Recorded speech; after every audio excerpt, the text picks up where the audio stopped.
live. We are live, ladies and gentlemen. Welcome back to Talk Talk Live, live on IG and YouTube. Like, subscribe, comment on the road to 1,000 subscribers, ladies and gentlemen.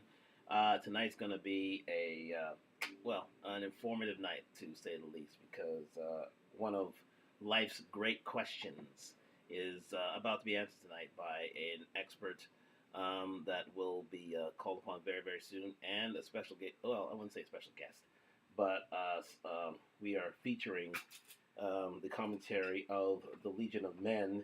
If you're not familiar, like and subscribe to Legion of Men. But we're going to get to the answer of why women have sex in the first place and what it takes to have genuine desire. And, let you in on the secret of what it takes to have genuine desire, because I have that at the moment. And it is rare for men to have that at this particular time. So we're going to get into this here on Talk Talk Live. Hope you had a great day. Bit over an overcast day, not the greatest day since we've had in the prior few days here in Toronto. So, it is spring, so the weather is temperamental now. So, we have to deal with the rough and we have to deal with the smooth, ladies and gentlemen. But speaking of rough and smooth, we're talking about sex here tonight and why women have sex. So let's get into it right away. No wasting time, no dilly-dallying. Here, let me get on my browser here, bang. And we get on to Bush Bash Bosh. And, there we go.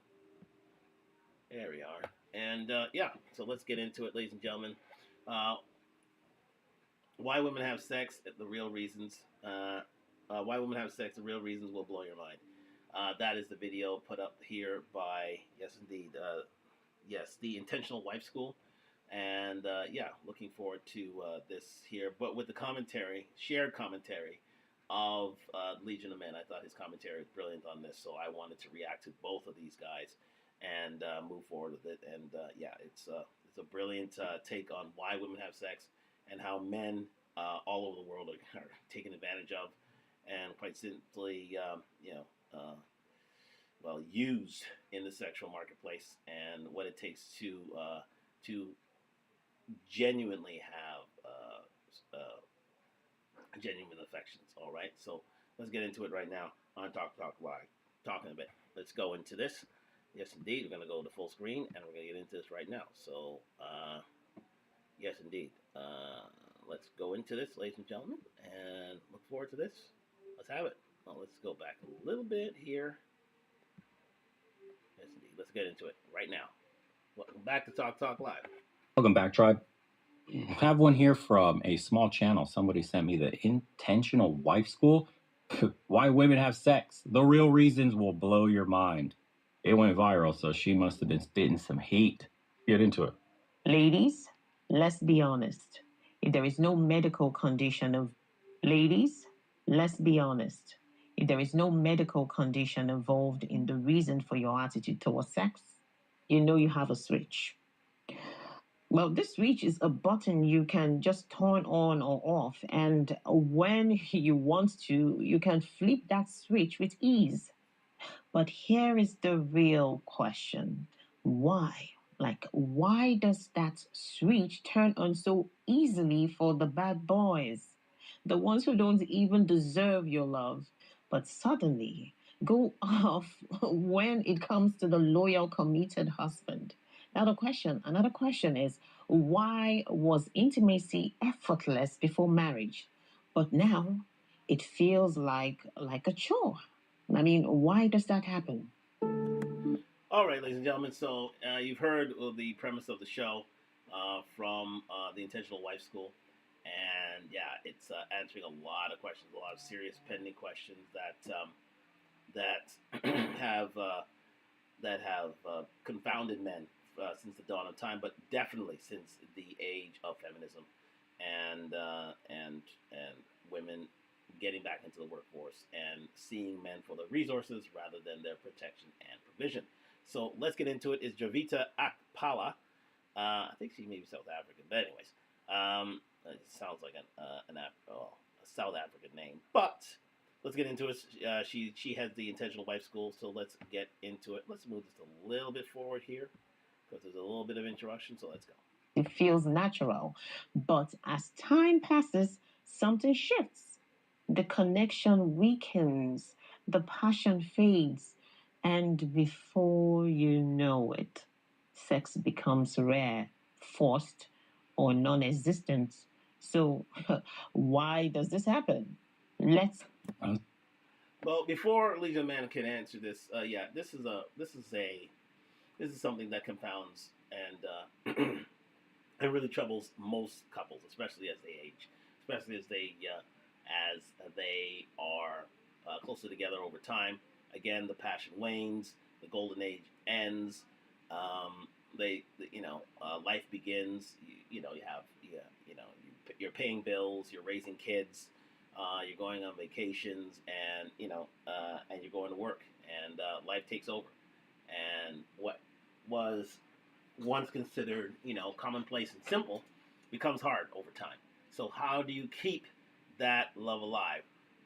We'll answer that a little later, but she's going to open up on different ways in which, the passion wanes and women take advantage of said passions as we move into this, as because men are usually, want sex with their wives. There's no wane of men's sexual desires for their wives. However, women are conflicted. They are troubled on these certain things. So let's get into it. Let's see why women indeed don't want sex. Why they refrain from sex. Why they withhold sex in the first place. Let's continue. I'm so curious what she's going to say. It's got a lot of views, so I'm assuming she's actually saying something different than blaming men. Men are partially to blame. You need to stay attractive to your partner, sure, but there's a and that is indeed the truth. Men need to stay attractive for the women. So you need to have some sort of gym regimen. You need to have your money up. You have to agree to certain red pill tenets, which is more money, more muscle, learn game, hold frame. That cannot wane. That cannot be on the decline going forward. You have to remain desirable for your wife and for many other women. Because if you're desirable to other women, your wife has to compete against that, and for the most part, her desire for you won't wane itself. Let's continue. A lot of fault in the women and how they treat their men after marriage, after kids especially. They forget to be the lover, and they turn into the mom only. Break it down. Because sex isn't just an act, it's a reflection of how a woman views her relationship. And for many wives, sex becomes a tool rather than an expression of true connection. Okay. So very good on the part of Ms. Zakpala. Yeah, I mean, it is, once you are truly receive the passion from your woman, your wife, yeah, it should be an expression of love. It should be an expression of love, and not a chore, and not a transactional exchange. But we'll get into that as we move forward. Now let's talk about how sex becomes a tool. Sex is, for one, a tool for gratitude. This is so not good. Let's talk about something no one wants to talk about and no one wants to admit. Sex is something used as a thank you gift rather than an expression of love.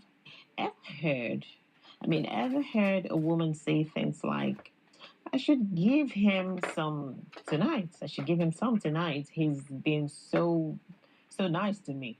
And someone else will say, he took me on a trip, so I guess I owe him a lot. Yeah. When intimacy is transactional, it loses its meaning. Now imagine this. A man provides for his wife. He supports her. He listens to her. He loves her. And if in the beginning she shows gratitude through sex and it was all going fine, what happens when gratitude fades? That's a really good point. A lot of guys don't understand that this whole feminist narrative of like, be a good boy and I'll give you some, or sex is seen as like a transactional, like she's saying, a gift, really, for being a good boy, doing what I say, behaving properly, catering to me, all this shit. And then that is used as the basis for, here's some sex, good boy, or here's a blowy. Your relationship is already failed before you even know it. If she talks that way, like, oh, you've been good lately, I think you deserve some. You fucking failed already. Understand that the fundamental mindset your woman has is that sex is a tool, not something expressed naturally through raw attraction. Look deep into the mirror, boys. If your woman has ever talked this way, you are fucked. It is a matter of time. If you don't get home from work and she says things like, "Oh God, I can't wait for you to I couldn't wait any longer," jumps on you, legs wrapped around your waist, all that, like a fucking rabid animal. If she doesn't initiate, like you're sitting down working at your desk at home or you're reading something, and all of a sudden she just grabs your hand, starts making out with you, starts going down, starts doing some work. Naturally, if your woman isn't showing that kind of sexual interest, you're fucking doomed. It's over for you. You got settled for, most likely. The man she really wants isn't you, of course, and has used sex as a tool from the very beginning, right? It's a form of love bombing. They'll essentially love bomb you with their clammy. You get hooked, and then the clammy dries up the moment you get into a long term relationship or married or just over time, because it's always been transactional from the get go. You just had no idea. A woman that's truly interested in you is rabidly sexual. If you've never experienced that, you've never had that kind of woman. You've never had that kind of pull on a woman, and that's the brutal truth that a lot of men don't want to hear. It fucking hurts, bro. It hurts to know that every woman you've ever dated just used you as like a wallet. Instead of having rabid attraction for you, she couldn't keep her fucking fingers off of you. She turns crazy. She's constantly wanting to know where you're at, what you're doing. She's like basically smothering you. Not in a bad way, but the fact that she needs you. You're like a drug to her. If your woman doesn't check in on you like that, doesn't want you like that, isn't constantly looking for ways to jump your bones, you're fucked, bro. It's just brutally honest. The truth is, it's probably a Pareto principle again in nature. Only 20% of men or less probably ever get to experience that kind of rabid attraction, real female attraction, that primal level shit. And those are the ones that are in happy marriages. The rest are fucked. That's just being real. If sex. Before Ms. Akpala goes on, I just want to comment on what Legion of Men was commenting there, and he's absolutely right. He is spot on with this. If your woman is not initiating sex from time to time, if she is giving it to you piecemeal, if she is sees you as a charity to which she can donate sex to you from time to time, and that will please you, that will appease you. If she's giving to you once a quarter, if she's giving to you once a month, if she sees it as a chore rather than a desire, you are truly screwed. You are truly screwed. You're doing something wrong on your end. You are not, as a man, remaining desirable for your wife, or that desire, that sort of sexual chemistry wasn't built from the start and wasn't maintained. Now, you can see from the start if indeed that is maintained on her part, if she keeps on initiating sexual contact. But for the most part, a lady, once a man becomes not so sexual, not so desired, not so wanted by other females, then the wife would say,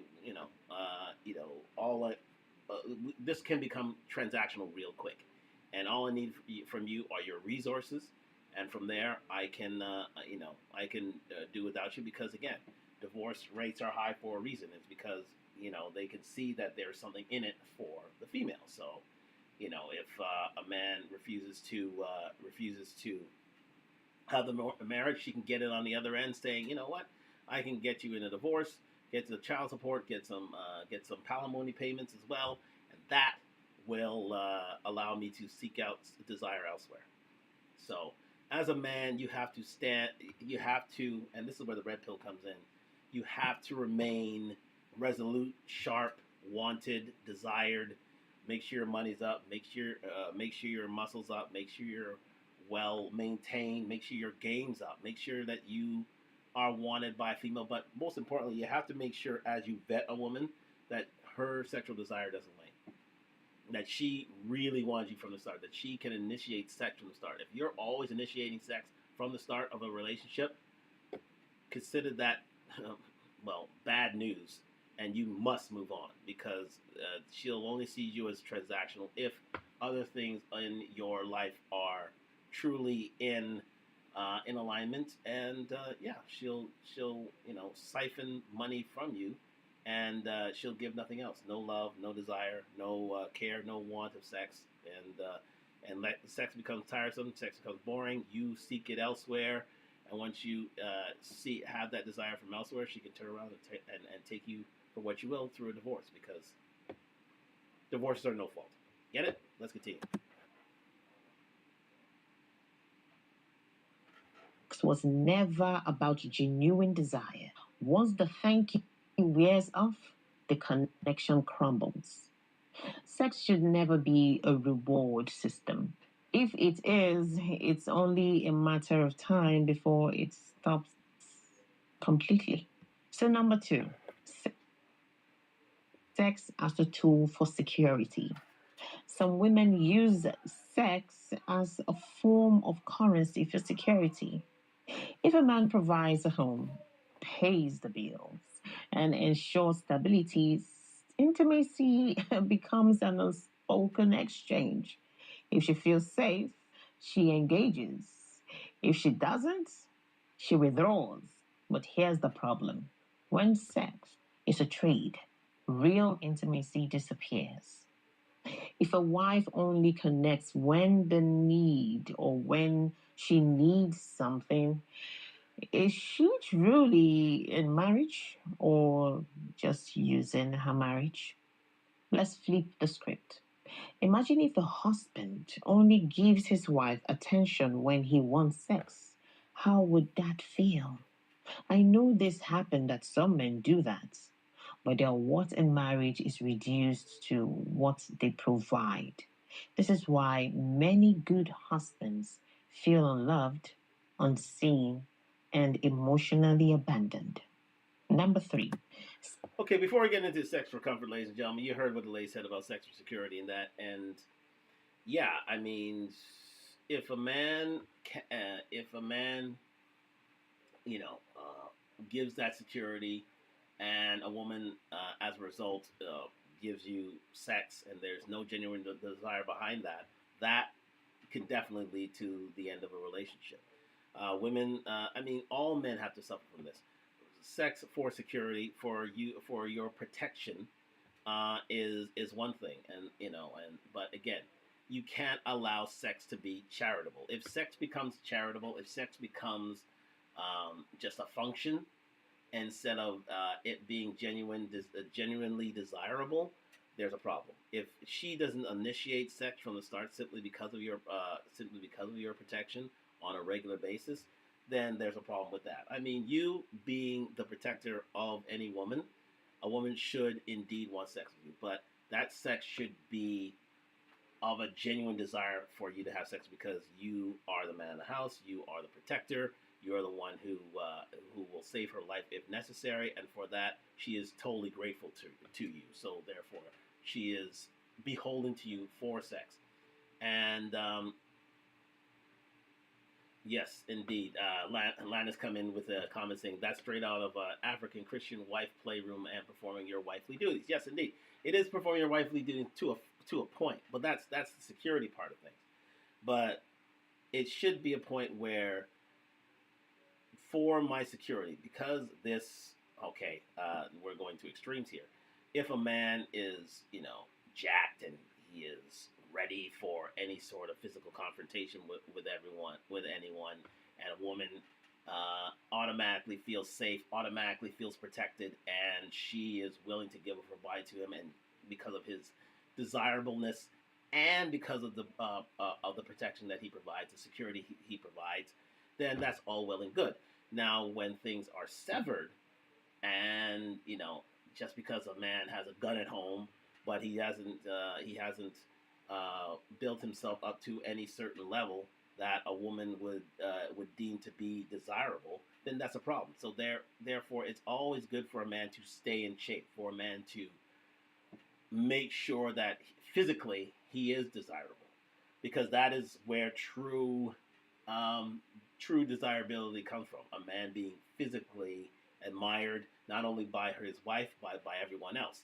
So therefore, if a woman, it's a woman has to, perform, well, for lack of a better word, perform for you, because she doesn't want you getting anywhere else, because she knows if you're back on the open market, he's going to get right back off the market. So you have to make yourself, maintain yourself, maintain your physique, maintain your desirability, so that sex for security is for the right reasons rather than the wrong.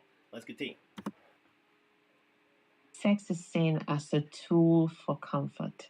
Let's be honest once again. Every woman wants comfort, a stable home, and emotional security, a stress free life. These are one of the things women want, but comfort requires effort from both persons, from both partners. A good man deserves to come home to a happy wife, and a happy wife deserves to have a husband who shows up, who shows up fully in the marriage. But if a wife only engages in intimacy when she feels completely comfortable, what happens when life gets hard? What happens?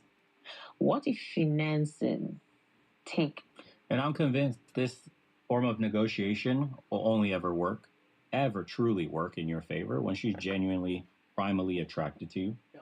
Because when things go bad in your life, when you lose a job, when security is unstable, things go wrong in life, whatever it is, dude. Whatever you want, whatever could possibly happen to you. Car accident, ill, heart attack, can't work for some reason, whatever it is. All that shit can be negotiated. She will wait for you. She will ride by your side. She will be loyal if she genuinely desires you. The reason so many men say, my wife left me the moment I got into a car accident and I couldn't work anymore. I lost my job and my wife became cold. We stopped having sex and she divorced me soon after. You were never the guy.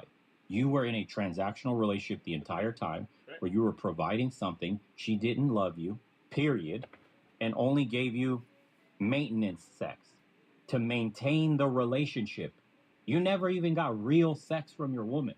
Real sex, like real attraction, raw, primal desire.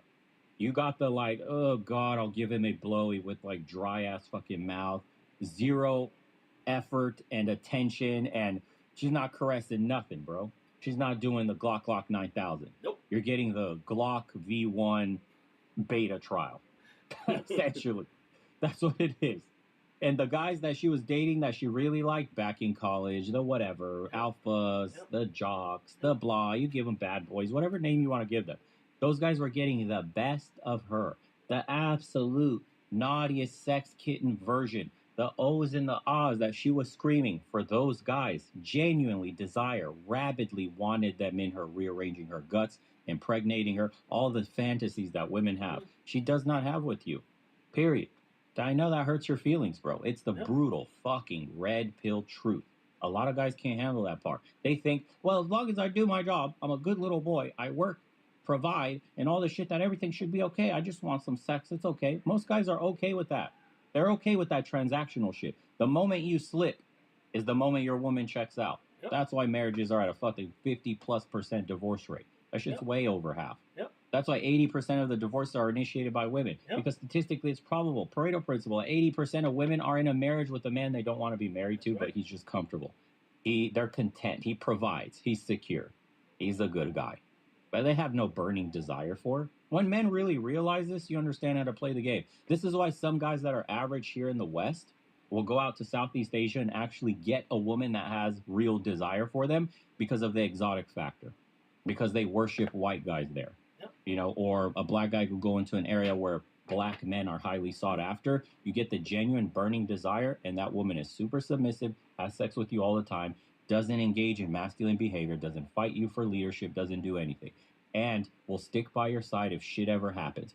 If you're ever dealing with job loss, money loss, health problems, all that stuff, those women will take care of you. Why? Because genuine, real, primal drive behind sticking with a mate you find attractive. That's what it is. Stopping right there. There are two things to this, and he said so much in a matter of minutes.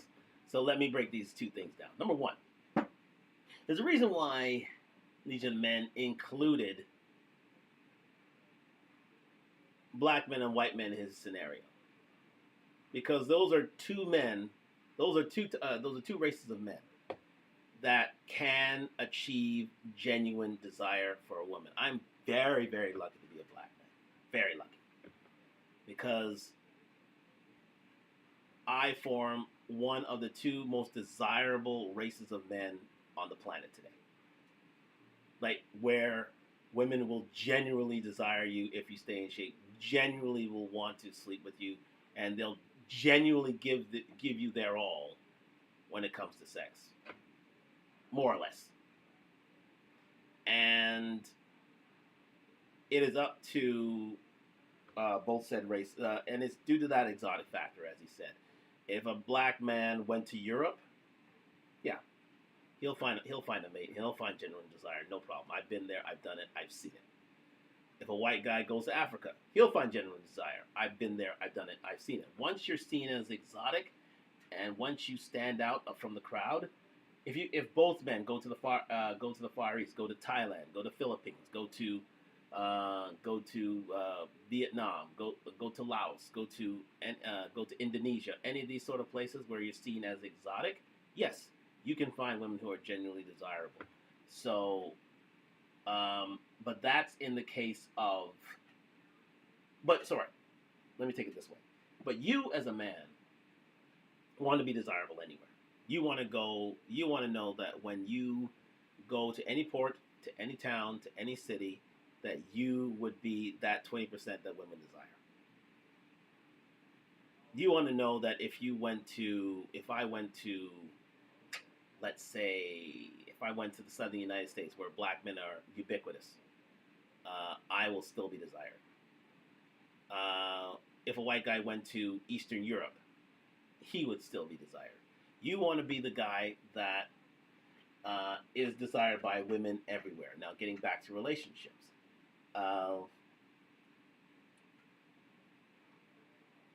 Once in a comfortable level of, and this is the second part of my adage, once at a desirable level, and women feel comfortable around you, they'll genuinely desire you, absolutely. I'm just going to rewind it back just 1 second here so we can recap this quite quickly.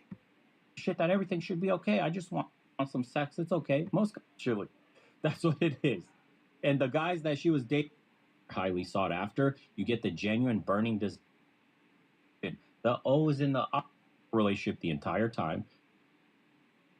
Ever truly work in your favor? Comfort, a stable home, and emotional security, a stress-free life. These are one of the things women want, but comfort requires effort from both persons, from both partners. A good man deserves to come home to a happy wife, and a happy wife deserves to have a husband who shows up fully in the marriage. But if a wife only engages in intimacy when she feels completely comfortable, what happens when life gets hard? What happens? That's what I wanted to talk about. Okay, now that I've jogged my memory. And it is this. Okay, so you're a man. If a woman is willing to invest in you, if a woman is willing to, as a black man, as a white man, as any man, if they're willing to invest in you, then they truly desire you. I've known that to be true. I've absolutely known that to be true, and I've been there on a few occasions myself. See, women hate having to invest in their men unless they truly desire them, unless they truly want them, unless they truly are in love with them, deep in love with them.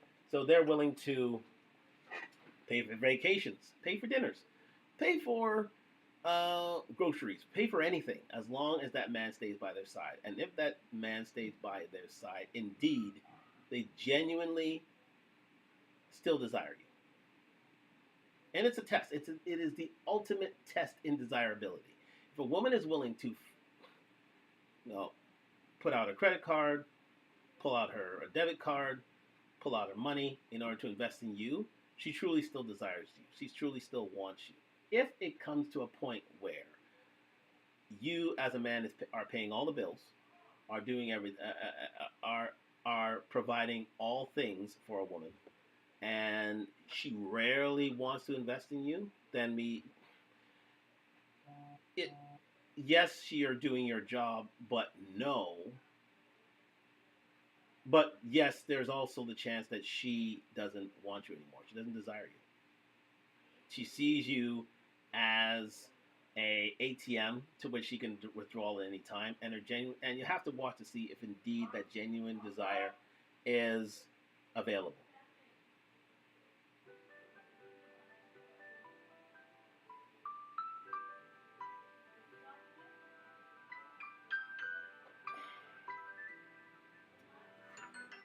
Sorry about that, ladies and gentlemen.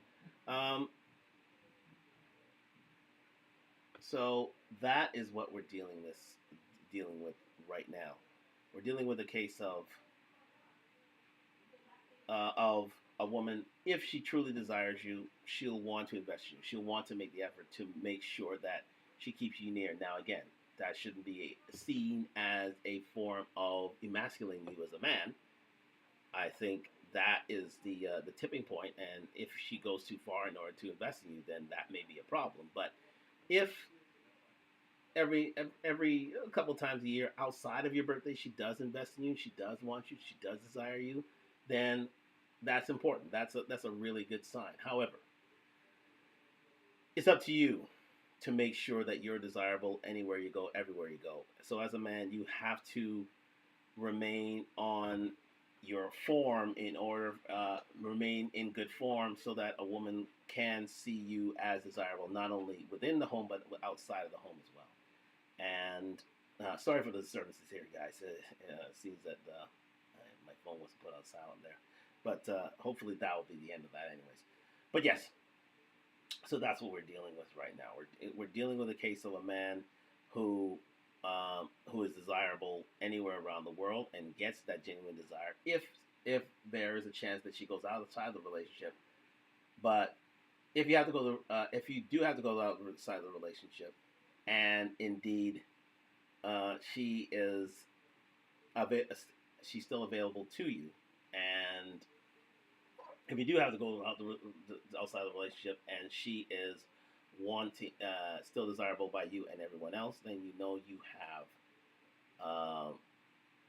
the tipping point in the relationship that you control you control and still are desired within the relationship, and therefore you can dictate terms.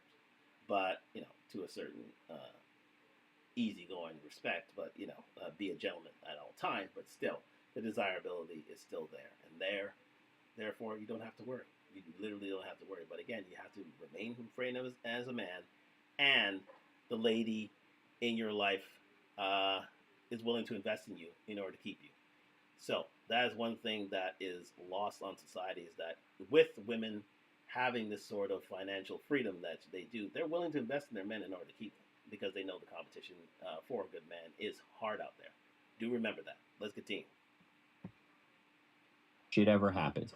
If you're ever dealing with job loss, money loss, health problems, all that stuff, those women will take care of you. Why? Because genuine, real, primal drive behind sticking with a mate you find attractive. That's what it is. That's what it is, bro. This is the quiet part out loud. It's really what it is. A heat. What if stress builds up? What if there is conflict, or there are conflicts, and one way or another, definitely conflicts will come up. So what happens then? If comfort is the only motivation for intimacy, the moment things get tough, the marriage suffers. True intimacy is about connection and not just convenience. So number 4 is sex as a tool for having children. And by the way, this is why the whole system we had worked so well the way it did, because women were dependent on men back in the day, grandmother's time. It's semi-true what the feminists used to say. Women had no rights, they couldn't open bank accounts, all that shit. That made them dependent on their man.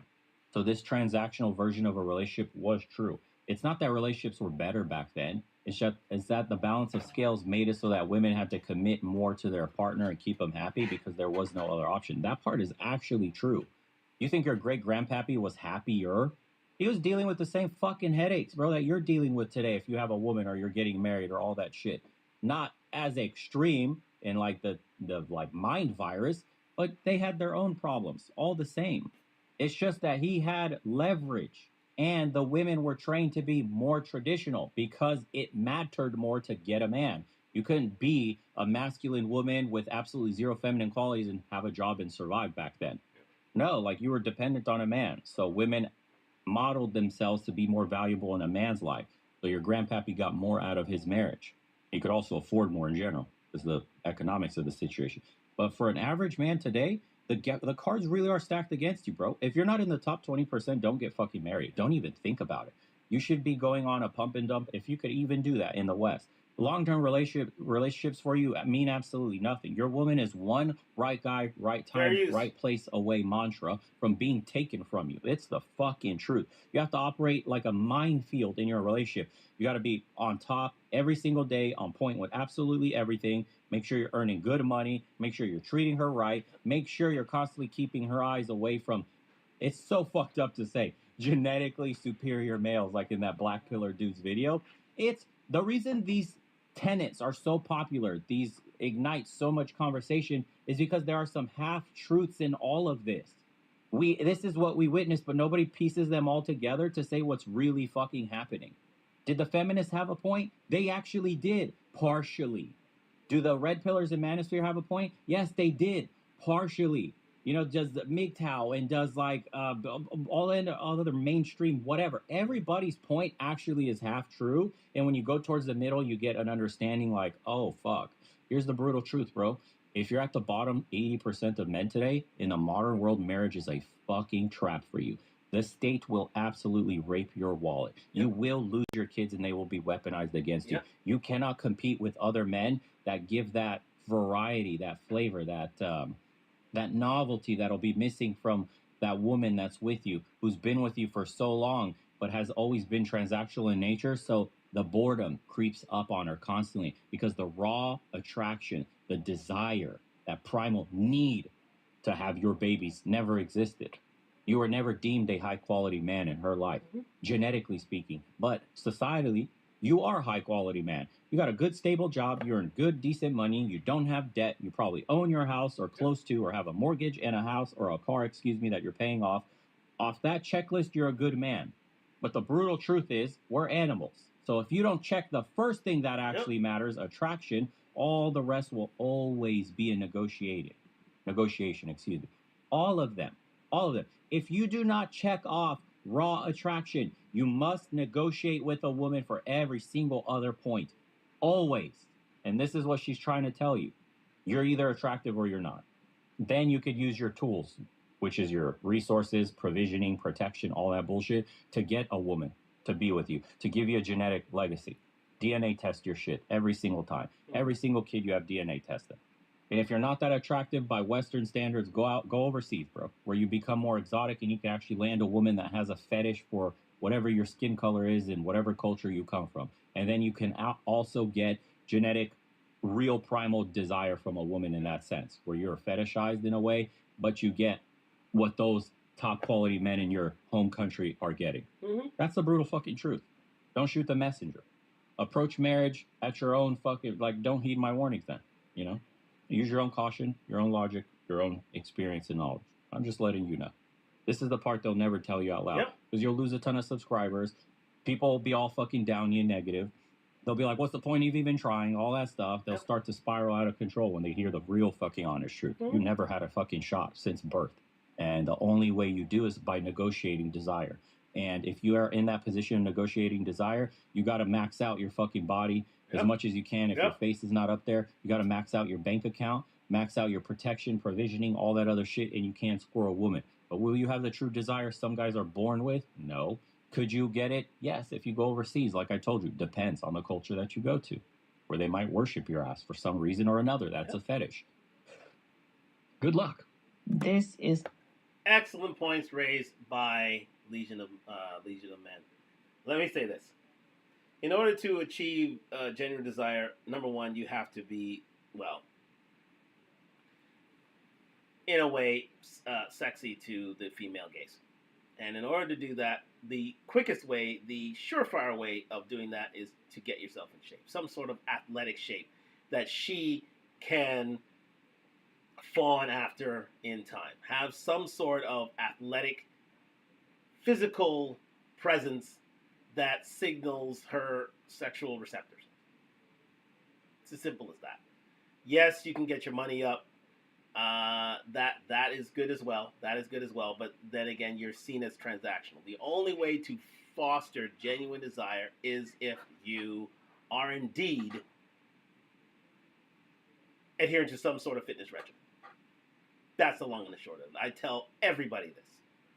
You must be physically presentable, physically fit, have some sort of athletic frame that people could sit back and admire.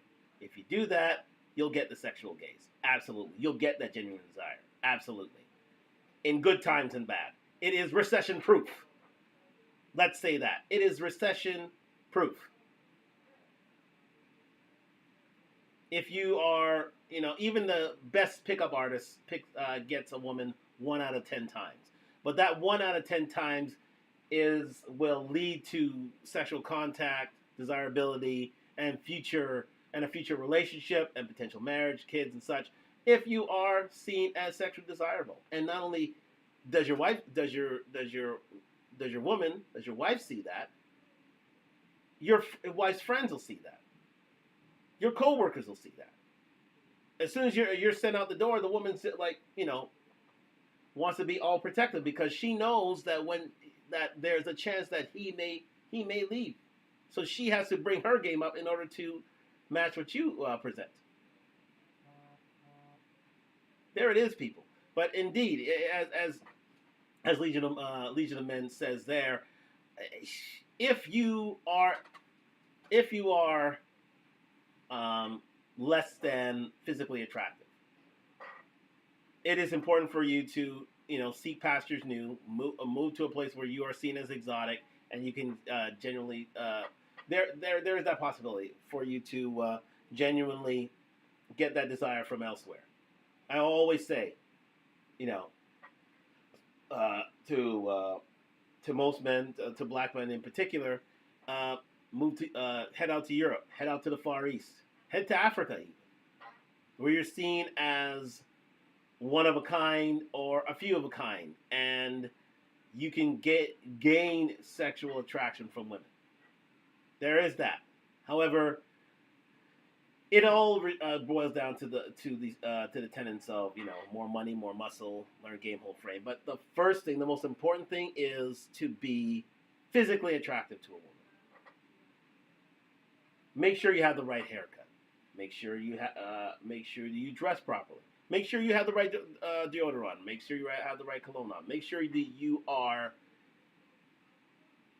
ready for any sort of romantic interaction with a woman. Not only during the mating stage, during the courting stage, but also in marriage. Don't let yourself slip. Make sure that you are always dressed well for your wife. Because if she sees you're dressed well, other women will see you dressed well. And if other women see you dressed well, she'll see that as well. So she'll, more often than not, want to see you more desirable. But the first thing you need to do is make sure that you are physically attractive. The one thing that knocks all men out of the box is when they let themselves go. You heard it time in, time out. Once you let yourself go, then things become, then sex for gratitude, then sex for security, sex for comfort, sex for children pops in, and your ass out. I'll tell that to my nephews. I'll tell that to my sons.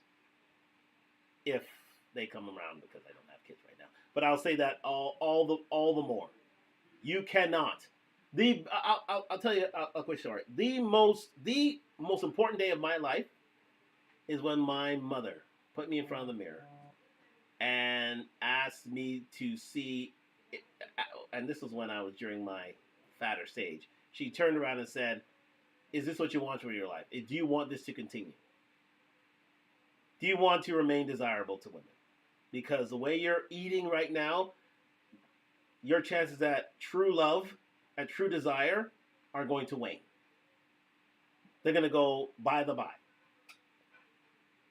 And I heard her and I said, you know what? She's absolutely right. That's when I started getting into fitness. That's why I started getting into the gym. That's why I started changing my life.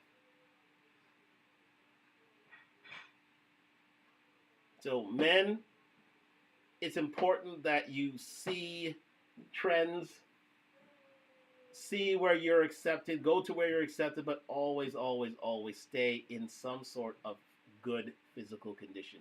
Because if you don't, your wife will have you by the balls and take you to a place that you don't want to go. And it ends in divorce court. A hard truth, but it is a truth. Some women only desire sex for one purpose and one purpose only: to have children. They dream of a family, and they dream of a stable family to start with, a stable home, and a future with kids. But once that goal is met and achieved, sex becomes less frequent and stops completely. Why? Because the mission is complete. But when a husband becomes just a sperm donor, the relationship loses its emotional depth. Now, the relationship has to be actually deep. That is what marriage is all about. But if a wife gets busy with motherhood, the focus shifts to the children, the romantic connection fades. Soon, the husband feels like a stranger in his own home. Let's talk about sex as a tool for financial gains. Let's be real. And by the way, this is one way that you know you have a woman that's into you. It's going to be very important. It's going to be very, very important what Legion of Men has to say here. So do please pay attention, especially the men out there. Sex for children is one of the biggest enders of any sort of relationship out there. Okay, once the woman achieves her child, has done her duty as being a mother. Once she has, she sees her children first before you. That's a problem. That is a huge, huge, huge problem. So listen to what Legion of Men has to say. Gentlemen, please pay attention to this, because this can save your marriage, can save your financial life. Let's go. When you have a conversation with your woman about kids, if she ever told you, as long as me and you are good, I don't give a fuck about the kids. You need to understand that me and you are important and we'll sort out any issue with the kids. But me and you have to be good. When your woman speaks like that, she speaks like that from a genuine point of desire. When your woman is after you for just popping a few kids out and securing a fucking wallet forever, she goes into the whole, my kids are all that matters. Forget sex. Forget my husband. He needs to work. It's my kids. It's my kids. It's my kids. Because that's the only thing that's important. It supersedes you immediately because she's not genuinely desiring you in the first place. You're just there to provide her a cushioned life while popping out a few kids so she never has to work again or work very little and can look after them. And her natural biological drive is complete, while yours is also complete in a sense, but yours is performative in action because you need to constantly perform to keep her and the kids around. How fucked is that? But if you're Stop there. Probably the most important statement he made in this commentary. Probably the most important statement of this show. If your wife does not prioritize you as a husband in a relationship and in a marriage, consider your life screwed. Yes, your children are important. Yes, they are the future. But if your wife does not prioritize you as a man in a marriage, in a relationship, you're screwed. You are literally screwed. If she does not check in on you to make sure that you're okay before her kids are okay, just go ahead and start with the divorce, the decree nisi, the decree absolute. Go ahead and start divorce proceedings now. Right now. If she prioritizes children above you, the desire was never there. The desire was never there. If she is not willing to have getaways with you to different locales to just because, and she's willing to pay the money to do it, because let's face facts, people. When a woman's willing to invest in you, that's when you know that you're on the right road or on the right track with the right woman. If she's not willing to do any of those things, consider yourself screwed. In a nutshell, consider yourself screwed. As the Bible says, man, woman, children. The man is the head. He's the one who protects, provides, procreates, and problem solves. If he is not considered that head, if he is not considered the head of the household, if he's not given priority by his wife, problems. Absolute problems. World of hurt. You're only a letter away demanding divorce from you to be truly, truly punished. Financially, spiritually, physically, mentally, everything. Your wife, as a man, you must have an important conversation with your woman, your potential wife, your wife, to make sure that you guys are on the same page and that you are prioritized as a man. If she's putting her children first, she is separating your. She's literally putting a barrier in front of the two of you. If she says my children come first, she's literally putting a barrier in front of the two of you. The kids are the barrier.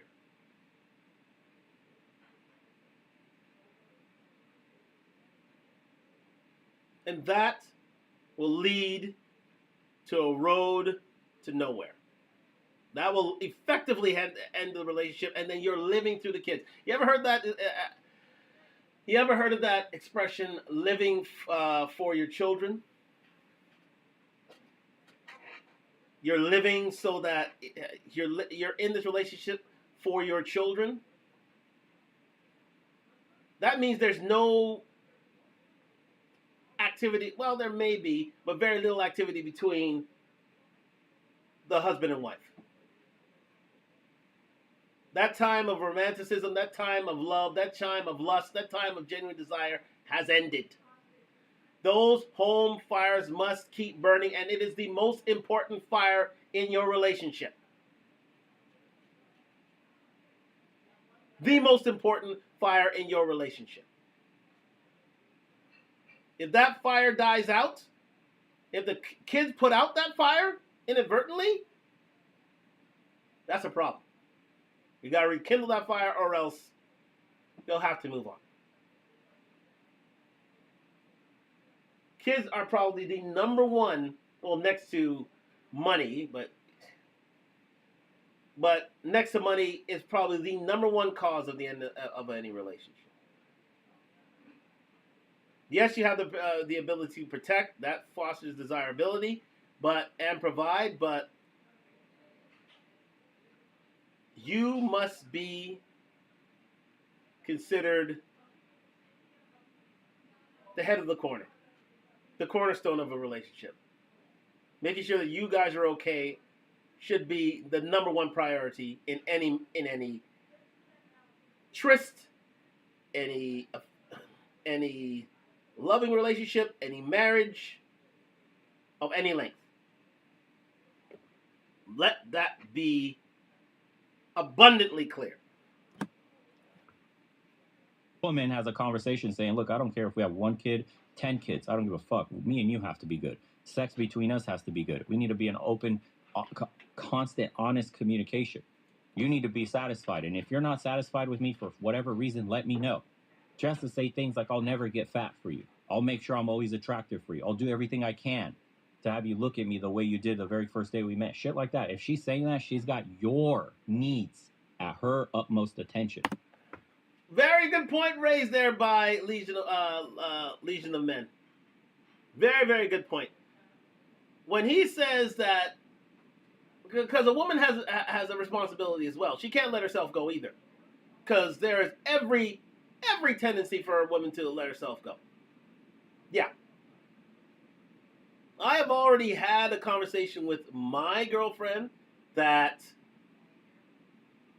her fitness must be a priority. It must be. And I will harp on that till the end of my days. Her fitness must be a priority until she can no longer affect it in any way, shape, or form. But her fitness has to be a priority. It has to be. I insist upon it, and every man must insist upon it, and must not be afraid to be insistent upon it. Oh, you're not supposed to call her weight. Yes, you are. As a man, you are. Yeah, you are. I'll say that right now. She is not allowed to become undesirable herself. You must be a control to her desires for food, or for her to get or a control for her to be unphysically fit as a man, as her man. Yes. It shows that, and you must be an example to her. You just can't talk the talk. You got to walk the walk as well. You've got to show her that, yes, I'm willing to make myself the best person I could be physically, and so should you. You've got to be an example to her. Goes without saying. Even if you have to go to the gym with her a couple of times a week, you do it. You do it. I mean, you can obviously pay for a personal trainer if you have the wherewithal to do that, but temptation is there, gentlemen. You must be of such a physical condition that you can train her yourself. And she doesn't need any outside help. I do that myself. I've done that for many a relationship. And a woman will respect you for that. Will love you for that. That you care enough about her that you want to see her at your best, that you take care of yourself, but not only that, you take the time out to help her become her best. Her desirability for you will soar. Let me say that clear enough. There's an inside tip. You bring your woman to the gym and you train her, and I've seen it happen.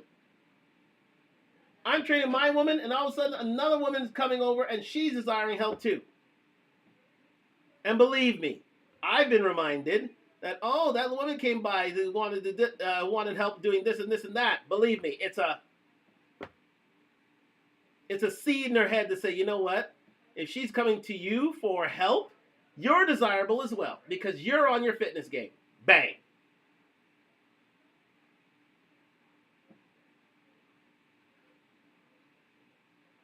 That means you have the knowledge enough to help your woman to fitness, to help her get to a desirable weight, a desirable look. I'm very, very, very stressful of that. You can't just sit idly by and let her try to get in shape while you just earn money, but let yourself go.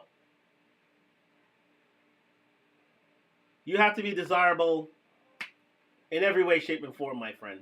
You got to be the complete man. It takes that much nowadays, especially in the post-feminist age. You have to be on your block and ready for any eventuality. And you got to show your woman that you're desirable too. That if you stepped out of a relationship, someone's going to pick me up, either within or without the race. And speaking to you, black man, I'm speaking to every man in this sense. You must remain desirable, but also you must keep your woman desirable as well. And you must have the discussion of what turns her on. Yes, you must have that. Yes, you can't just blithely, keep things to yourself and not ask her what she needs. You have to be in tune with her. Absolutely, yes. But you must remain sexually desirable as well. And I think that is what builds a relationship. That's what builds desirability, and that is why she'll prioritize you over your children in the relationship. It's much more important for her to desire you than her children. Why? Because that shows that she prioritizes you over her children. Why? Because that shows genuine desire. We'll be back for the second hour here on Talk Talk Live as we continue the show. Thank you very much for joining us. Lina BK offered some comments, and a few other people came in as well. So come on back. We'll be finishing up the second hour of this show. A very, very good show for all men to desire. One of the more important shows I've done here on Talk Talk Live. So come on back for the second hour, and we'll do it up. Yes, indeed. Thank you very much for joining me on Talk Talk Live into the second hour here on IG and YouTube. Like, subscribe, comment on the road to 1,000 subscribers. Let's get into it as we take it to Instagram, back to the live, and we're going to keep on going with the show here. Sorry. Yes, indeed. We're back here on Talk Talk Live on IG and YouTube. Like, subscribe, comment on the road to 1,000 subscribers. Back with the second hour of why women have sex. The real reasons will blow your mind. Yes, indeed. And how, indeed, those reasons, if whittled down, will increase her desirability for you, ladies and gentlemen.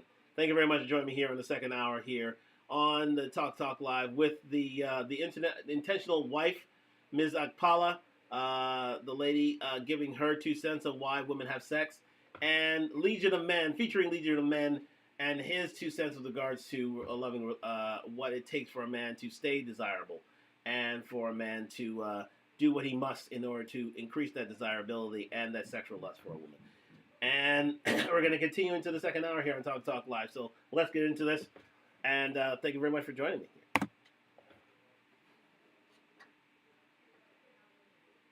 Understand the difference. Your woman needs to constantly be looking good for you, constantly making your life easier, regardless of children or not. Children are just another footnote in your guys' relationship, a very big one, a relationship defining one, but it never ever supersedes your relationship. Anybody that tells you otherwise is fucking stupid. Good luck with that shit. Good luck with that shit. Anybody? Absolutely right. It is stupid. If anybody tells you your children are above your relationship, they are stupid. They are in the wrong relationship. They are the ones who have the problems, not you. Your relationship comes first. With you and your woman, that must be the priority, because desirability wanes, sex wanes, when you put other people and things ahead of it. Things like money, things like children. People like children, things like money. They're very important people to kids, but the fact of the matter is, kids won't keep you desirable. Get it? Kids will not keep you desirable to your woman. No. You keep you desirable. She keeps you desirable. What you guys do together keep you desirable. Having open communication keeps you desirable. Having regular sex keeps you desirable. That's what keeps you desirable. The sooner you know that, the sooner you're on your way to a better relationship. But if you forget that and you prioritize other things, if you prioritize other people, including your children, problems.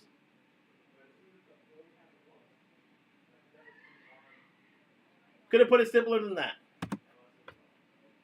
Anybody that makes the argument that kids are more important than the relationship between the mother and the father are fucking dumb, and they don't know shit about relationships. Don't listen to them. Anybody I've ever talked to, my own parents included, anybody still in a relationship, anybody coming from a traditional family will always tell you the mother and the father are the tip of the pyramid where everything else trickles down. The mother and the father aren't doing good, the kids won't do good. When the kids don't do good, the family starts to crumble. If the mother and father aren't doing well, the entire pyramid falls on itself. It is what it is. You want the new age bullshit in America that's already failing at a fucking rapid rate? Sure thing, bro. Go make your kids the priority above your spouse and see how long that fucking relationship lasts when one of you feel neglected and eventually steps out on the other. I'm sure the kids will appreciate being raised in a fucking broken home where you need to visit daddy on certain weekends or mommy on certain weekends. You go fucking do that. I don't want to hear it. So Yes, and yes. Well said by Legion of Men. You know what makes better functioning children? Them being in a stable and sustainable and loving and desired marriage, where they take weekends away, where they show their affections openly. Yeah, it may creep out the kids, but at the end of the day, they're not the priority. You are. You and your woman are. Speaking of men and women here. Alphabet Gang, I apologize, but hey. You and your woman are the priority in this. Sorry, it is. That's the way it will always be. And anybody telling you different are indeed destined for failure in their relationship if you prioritize your children. It was never the way. And as Legion of Men said, the success of the two of you in a relationship makes everything else flow, is the fountain from which everything else flows. There you go. There you go. No doubt about that. You guys have got to be on, but you as a man must remain on point. Even if it's running for an hour or taking a course to advance yourself in your career. You must remain on point. Even if it's taking a weekend away or taking a sex class or, well, doing other things within the sexual realm, let's say. I'm not going to go any further than that. That's the secret. That you can write down to me in the comments as to what that is. Because that is a secret that has me with my woman and us keeping the desirability going. Believe me, I can't say the secret here, but write down in the comments if you want to know about it. Write down in the comments if you want to know about it. There is a secret. Believe me, there is a secret. But I can't mention it here. But a good part of that is indeed remaining stronger, remaining fitter, remaining staying on guard in terms of your money, in terms of your money milieu, making sure that you are learning frame and holding game, making sure you're desirable to the opposite sex outside of the relationship. Believe me, your wife will see and she will act upon it. From the male spectrum. And she will prioritize you, which is what needs to be done in the beginning. Understand that. You and your woman need to prioritize your relationship above all else. Children included. If you don't, your life will be lived vicariously to your children and your marriage will crumble. I guarantee it.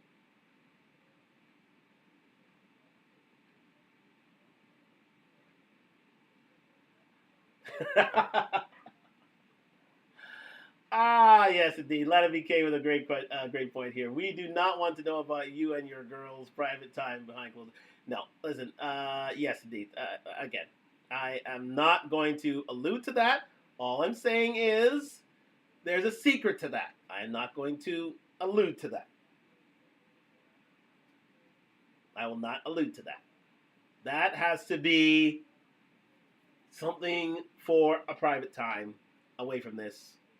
Just mention it in the comments and I could talk about it further, but it can't be here. No, it can't be here. All right, let's continue. Thank you very much for the comment, Lana BK.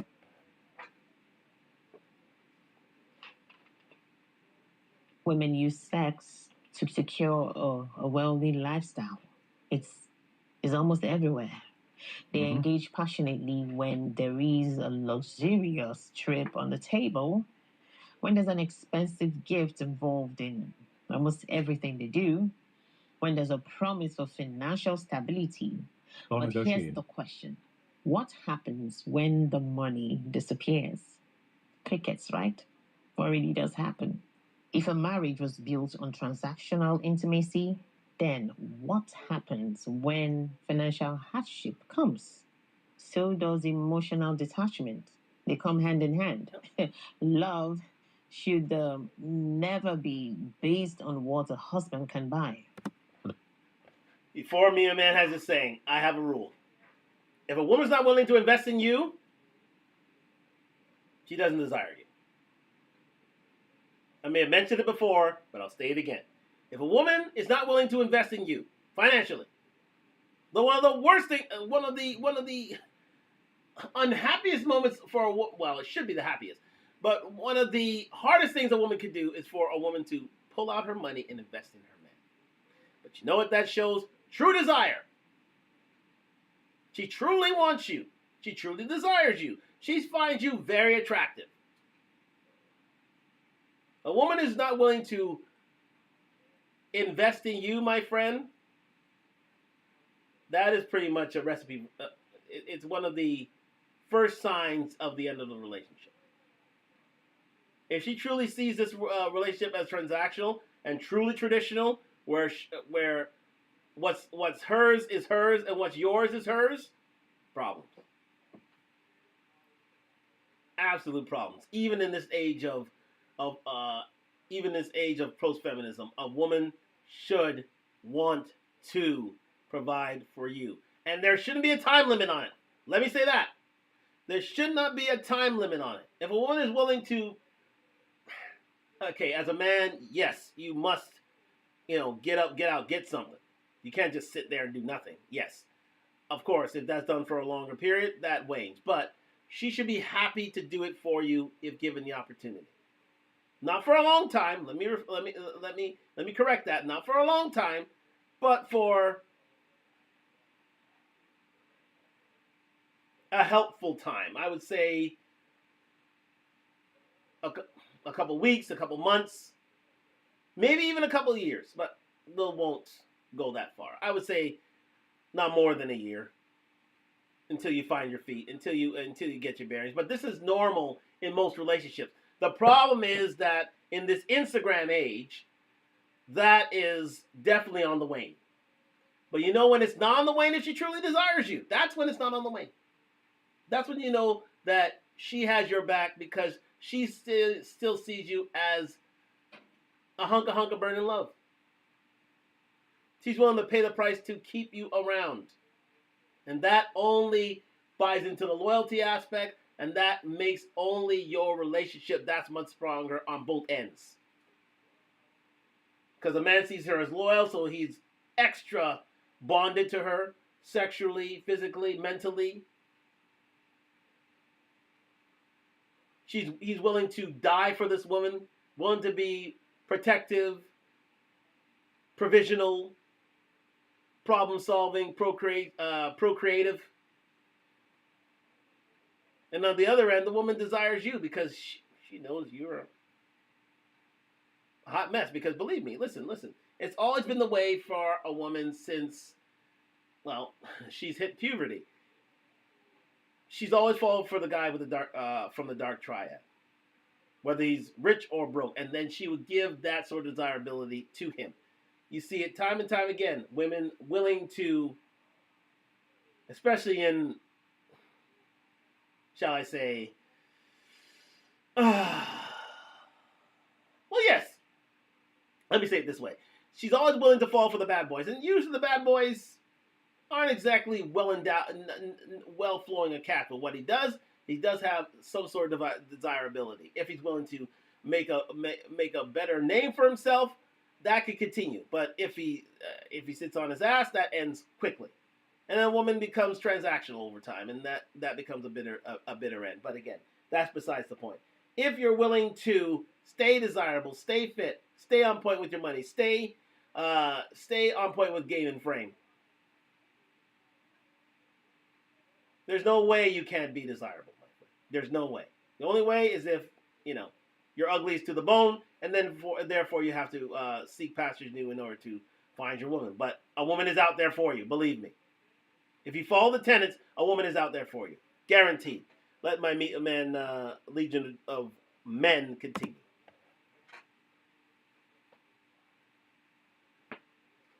That is why you see very rich men get with those bimbo Instagram model looking chicks, because that's a completely transactional relationship and both of them are okay with it.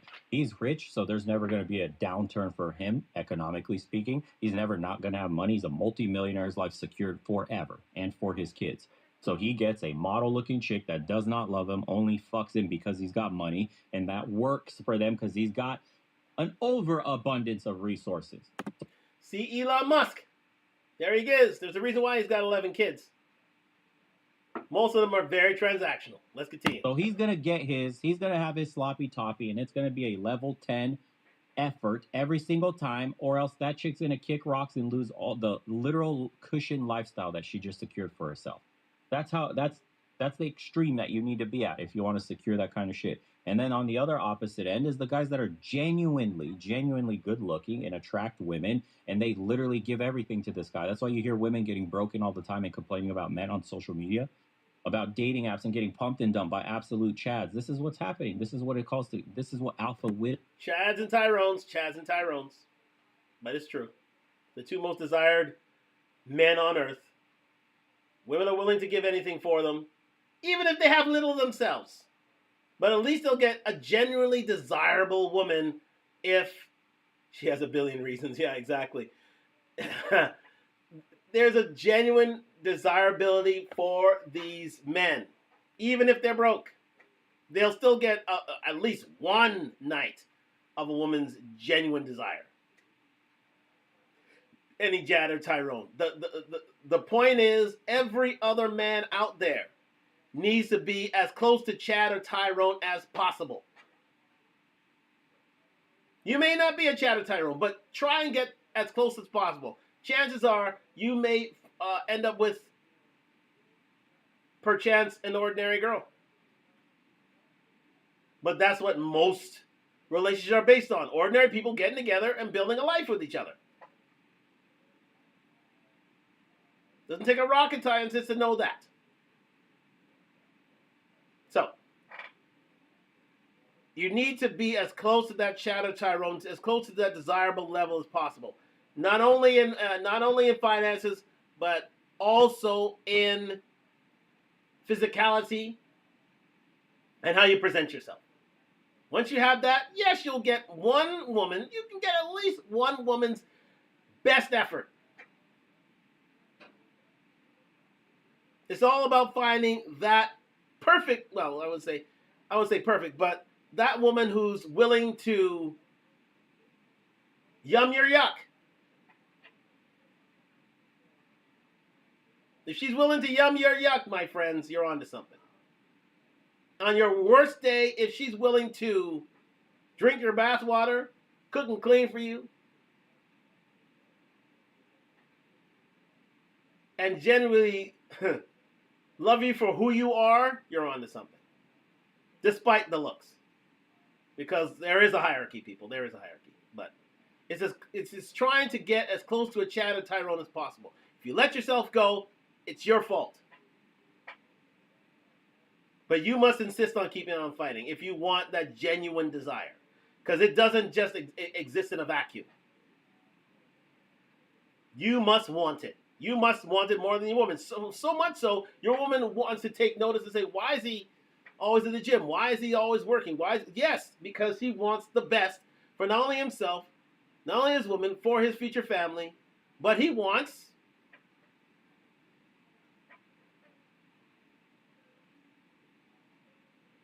the good stuff, either inside or outside of the relationship. Sorry. Because if your woman ain't giving it to you, someone else will. And that's the long and the short of it. So, make yourself the man that women want to be with. No matter what stage you are. Got it? Fiddling means that they get a man that is the absolute pinnacle of what they deem a real man that they're attracted to, and they couldn't tame the stallion. They couldn't hold on to him. Women can only go through those kinds of things so much. They get so emotionally invested, guys, so attached to a man. So quickly, she'll change her life for you. Yep. She will move with you. She won't even question your decisions about where the relationship should be going, right? Your life goals and plans. She follows your lead without question. That's genuine desire. Unfortunately, a lot of those guys are just absolutely got 6, 7 different women that they're talking to at the same time. And the woman gets into that mentality of offering him everything, and he gets bored with her. It's crazy. The dynamic is literally twisted on its head. Intimacy should never be a business exchange. If sex is bargained like a contract. And marriage will never feel real. So then, let's talk about the dangerous cycle of scheduled sex. Here is where it gets worse. Some wives schedule sex just to keep the marriage going, just to keep the marriage running. It could be twice a month, just enough to avoid complaints. It could be just enough to maintain the illusion of a happy marriage. It could be just enough to keep the peace. But what happens when intimacy becomes an obligation rather than a connection? Resentment builds up, desire disappears, love starts to feel like a duty, not, not a joy. Good men struggle with this. This is why good men feel trapped. They try to understand. They try to they try to fix things. They try to be patient. But no matter how much effort they put in, the truth remains. If a woman mentally switches off, nothing, absolutely nothing turns her back on except herself. So, what's the solution? Ladies, own your happiness. Intimacy isn't about fulfilling a duty, it's about creating a connection that lasts. If you feel disconnected from your husband, ask yourself, is it really him or is there something deeper at play? Has intimacy become a tool instead of an expression of love? A strong marriage starts with honest communication, emotional presence. I know what she's saying, bro, but they can't really admit the truth. Is that women leverage marriage, relationships, all that through sex. If shit was transactional from the moment she met you, it happens in a split second. She looks you up and down, and he goes, okay, I'll give him a shot. We'll see. And then you begin the negotiation process. How much money do you make? What kind of lifestyle can you provide me? All that shit comes out in time, and she makes a calculation based on her raw primal desire and the shit you can provide her. And that's what they decide to go with. That's the calculation. It happens immediate. Immediate. The way you look at a woman, immediate, and you look at her up and down and go, okay, yeah, that's attractive. Well, would hit. Would hit. Smash pass. Smash pass. Literally, you do an instantaneous calculation. Hot, not. Wow, huge titties, nice fat ass. Wow, small waist. Smash pass. Like that. That's how they look you up and down and do a calculation immediately for primal desire, just the same way. It's just that they have something in between their legs that they can use to negotiate resources, provisioning, all that other shit on top. So then it becomes the same way you're trying to get her attention and you're courting her. That's what's happening here. You're negotiating. That's what it is underneath everything. Can't say that shit out loud though. Women like to pretend like, I fell in love with him, you know, he was like a goofy guy and like he was pursuing me for so long and you know, he finally convinced me to go on a date and like we went, he was so nice and like we went on a few more dates and we finally had sex. You negotiated the whole fucking time. You only fucked him because you found out how much money he was making. He had a stable career. He was a pushover. He had no fucking spine. You walked all over him like he was a piece of shit and you didn't care. And he never rose his voice and said no. He has no boundaries. Cha-ching, you got your fucking meal ticket for life. That's the calculation you made. You can't translate it to that though because it sounds way too fucked up to say in person what really happened out into the world. Once you guys Yes. Everything he says is correct. Everything he says is right there. It's a woman makes it's the old saying. A woman will know if she wants to sleep with you within 5 minutes. Within 5 minutes, she knows if she wants to sleep. Hell, it happened with me on previous occasions. If you haven't had, gentlemen, because believe me, women have one-night stands, just to let you know. They ain't going to confess it to the world. They're not going to, they'll confess it to their girlfriends, but they ain't going to confess it to the world, and they ain't going to confess it to you if, at first. But if the longer you get into a relationship, yeah, she'll let you know. They've had one-night stands. You know who they've had one-night stands with? Those they deem as desirable. The Chaz Tyrones, high-value men, or men who have put themselves as close to that boundary as possible.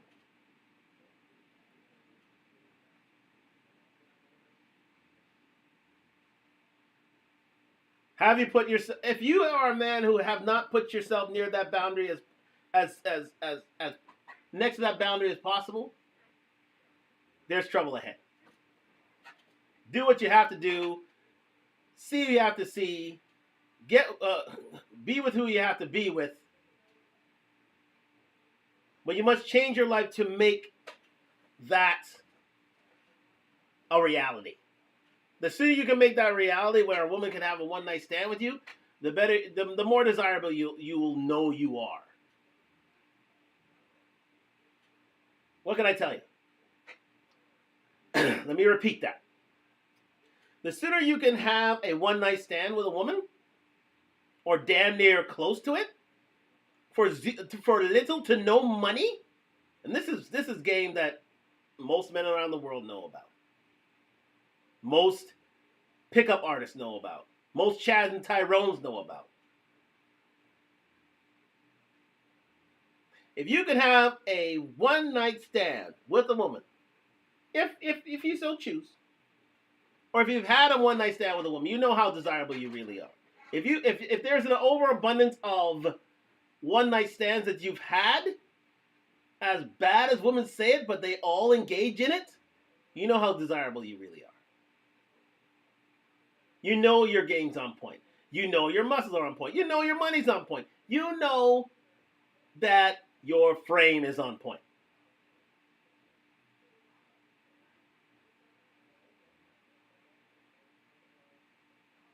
So, it is up to you as a man to make the necessary changes in which to succeed, because she's already made her assessment. She has. And I'll tell you, I'm in my late 40s. Only last year, because I kept myself in a certain position, outside of the relationship, I'd say a couple of years back. Let me say that, because I'm in a relationship now. Let me say that. But in previous years, when I was outside of the relationship, I've had one-night stands even in my late 40s with girls half my age. Why? Because I kept myself looking desirable. That's why. That's why.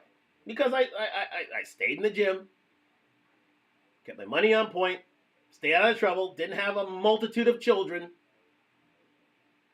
That's what keeps you desirable. And having them come back to a place like this ain't bad either. But they would never come back to you unless you are physically appealing to them. That is the number one.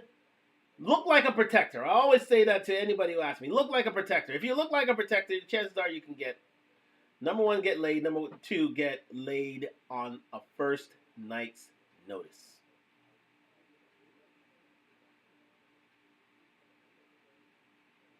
Fat guys don't have one-night stands. Unless they have a serious ton of money. A serious ton of money. But that desire ain't genuine, and we all know it. But they don't care, because, whatever it takes, right? But, do you want it? Sure you do. You should.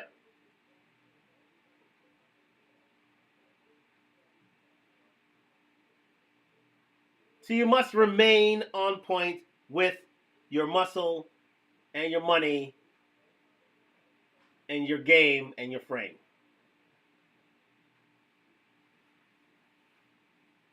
MLD said it right. Shout out to MLD.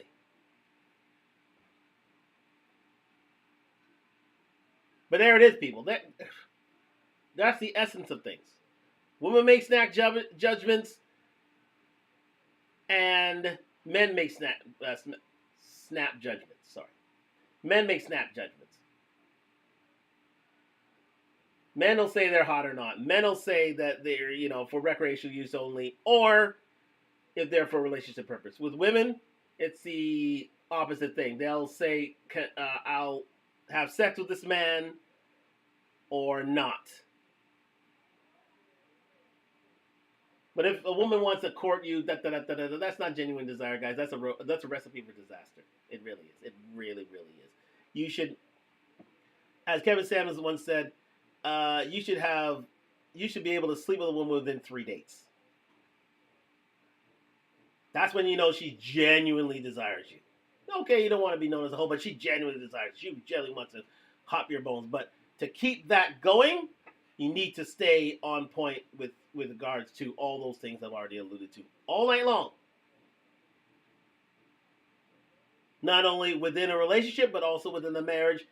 Then she'll prioritize you. And once she prioritizes you, all things can flow from that. A better relationship, a better marriage, better kids, better family life, better everything. And your kids will be reflected upon you, and they'll have healthy relationships themselves. Why? Because they learn from you. You as a man, being the head of said family, need to advocate, push, and desire it. You must make yourself the best that you can be so that the whole family can be the best it can be. Your relationship can be the best it can be. Your sex life can definitely be the best it can be. And there are ways to foster said things, but I won't go into those things today. That is for after hours. That is for private consultations. Words in one show light, that sort of thing. Let's continue here. Realize what this shit is, you're not going to be mad at the game at all. I'm telling you, you will feel fucking nothing for any of this shit. Red pill rage is what happens when you don't understand how much you've been lied to and you're still trying to figure that shit out. Everything was a lie. Yep. Once you move past all that bullshit, all those phases, and you move into the real understanding, you're going to understand how to actually play the game, what the rules are, and how to come out on top and win. End of story. Look at what this guy says. It took me more than a decade of marriage to realize my wife was never in love with me. Once she was done having children, intimacy came to a screeching halt.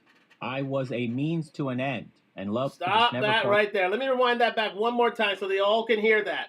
How much you've been lied to, and that has been reported time and time again for thousands of marriages. That's why there's a 50% divorce rate, and women have initiated 80% of those divorces. There's a reason for that. Because they did not see their man as desirable from the start. And they were placeholder men. As he says, the Pareto rule, 80% of women will only want 20% of men. Your job is to get to as close to those 20% of men as possible.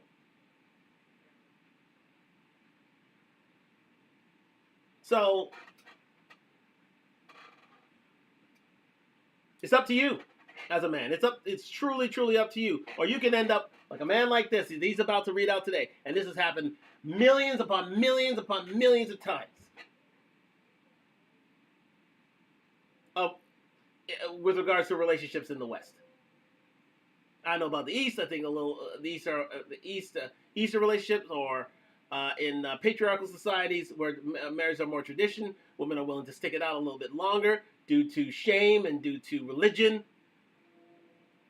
But in the West, this happens all the time because women have the choice. Women have feminism, and women are voting with their feet because they realize at the end of the day, there's skin in the game. Well, there's not skin in the game. There's a incentive for them to do it.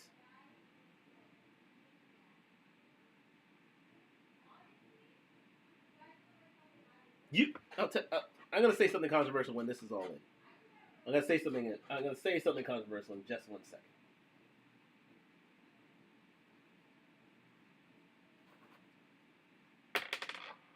Let's continue. Still trying to figure that shit out. Everything was a lie. Once you move past all that bullshit, all those phases, and you move into the real understanding, you're going to understand how to actually play the game, what the rules are, and how to come out on top and win. End of story. Look at what this guy says. It took me more than a decade of marriage to realize my wife was never in love with me. Once she was done having children, intimacy came to a screeching halt. I was a means to an end, and love was never part of the equation. Now that's 50% of divorces out there. Took me a decade of marriage to realize my wife was never in love with me. In post-feminist age, this has been repeated millions upon millions of times. Once she was done having children, intimacy came to a screeching halt. That is a marriage in which the kids were prioritized. She had no need for you. She had no desire for you, so she played you. She got the kids and moved on, realizing there's cash at the end of the day. I was a means to an end, and love was never part of the equation. No, it's never a part of the equation. You got played. How do you not get played? By staying desirable. By staying wanted by not only your woman, but every other woman out there. So that she has to compete against them and realize, you know what? I better be throwing that ass back.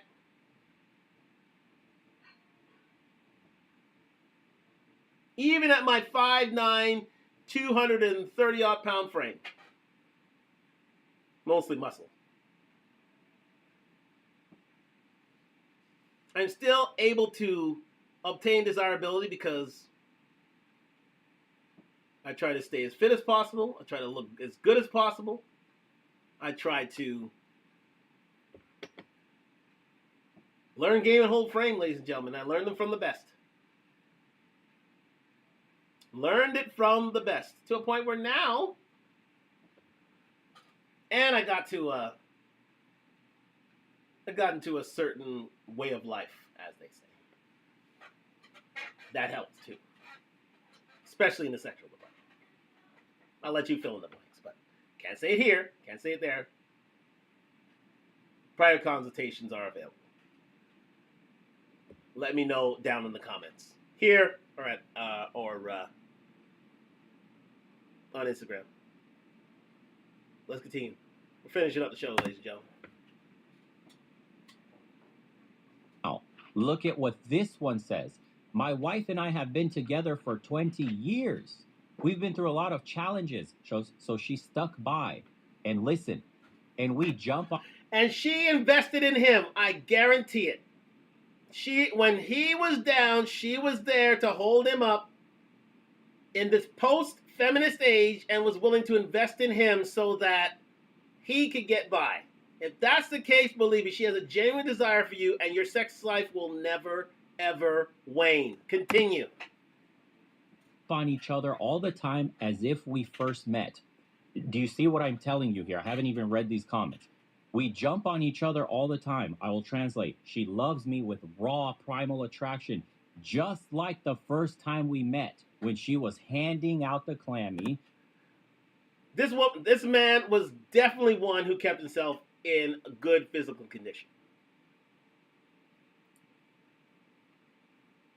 The desire is still there after 20 years. Why? Because he stayed on point.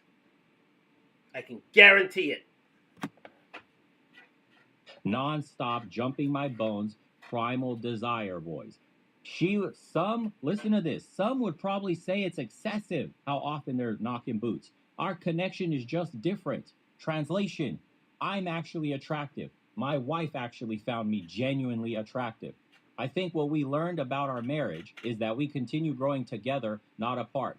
The more I show her love and intimacy, the more she shows me love and intimacy, the closer we're becoming, because we can't get enough of each other. We find each other attractive, genuinely. The more you find your ass in the gym, the more you can find this genuine attraction and coming together, growing together, working with each other to build a better bond. I guarantee it. It's the foundation for all. It is the foundation for all relationships. You must stay desirable as a man, or the consequences are dire. They are dire, gentlemen.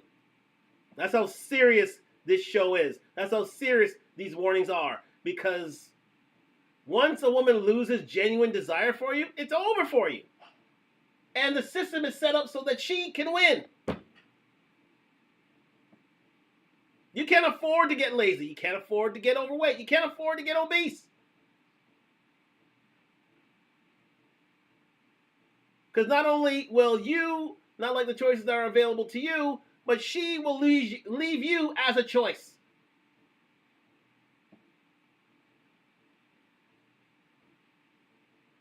It's as simple as that, people. I knew that principle way back when my mother stood me in front of a mirror and realized, is this your future?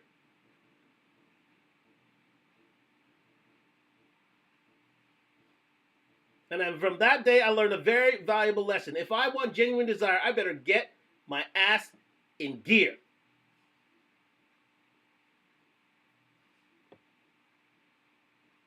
And I never looked back. Mutually. You understand? We are not the same person we were 5 years ago, and you're constantly evolving and don't even know it at times. Keep it fresh. What do you say? Keep conversation open. Your marriage is your business. You know what keep it fresh means? That means that your yuck is her yum. She's willing to see you for the person you are, and she genuinely desires you. You have common connections. You have common bonds. You have common, how should I say, desires that you wish to thrash out with each other. If you find those common desires, gentlemen, and if you deal with it in the way she likes it to be dealt with, guaranteed she's not going to leave. Guaranteed those fires will keep burning. Guaranteed those genuine desires will continue. I can't put it simple and plainer than that. And put each other first, blah, blah, blah at the end there. Do you see the complete difference from my intimacy and marriage came to a screeching halt over decades, a guy who got fucking used as a walking wallet, versus my wife jumped my bones from the first moment we met, and then 20 years later, we're still knocking boots like crazy. Mm-hmm. There you go. I hope you got your real fucking dose of red. That's today. The dichotomy. Not red light, not purple, not any of that bullshit. You got your real dose, not even black, bro. You got your real dose of red today. Red meaning red pill. Those are red pill tenets. Like I've been saying all day. More money, more muscle, learn game, hold frame. It's the worldwide tenet that keeps you desirable, not only here, but around the world. But nobody wants to say it because it has such negative connotations. But believe me, deep down, women will love you for it. And you know what? That's what I have to say. It may be controversial, but it's true. You know what? Every now and again,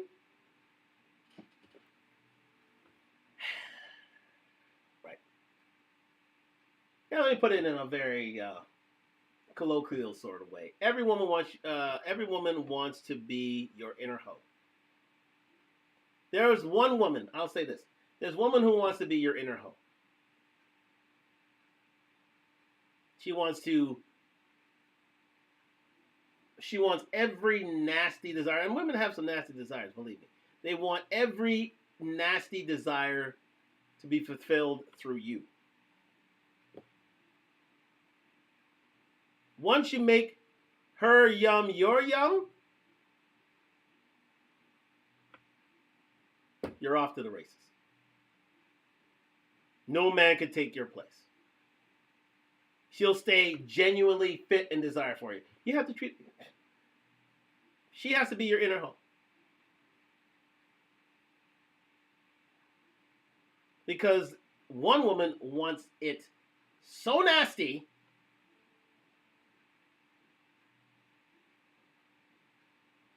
from you, as long as you stay desirable, of course, but she's not willing to go anywhere else to get it. You are the only one, and everyone else can be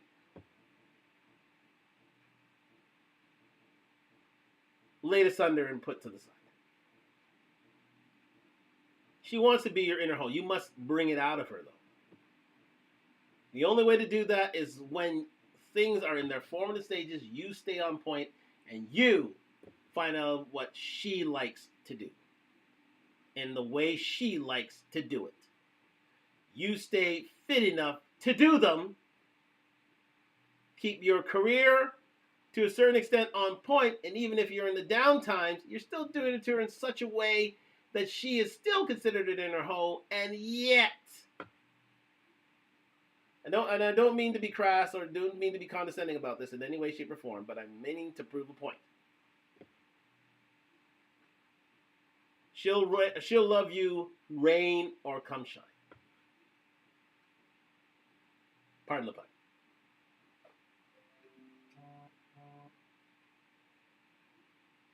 She'll love you rain or come shine. And once you put a smile on her face, other women will see that smile and want you all the more. Oh, I see my wife. I see your wife looking so good and so lovely and always happy and ebullient. Why are you keeping a smile on her face? Why can't you bring that to me?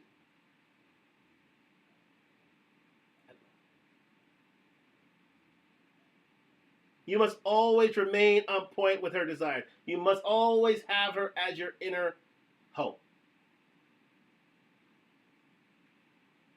Not to be demeaning, not to be... But you must treat her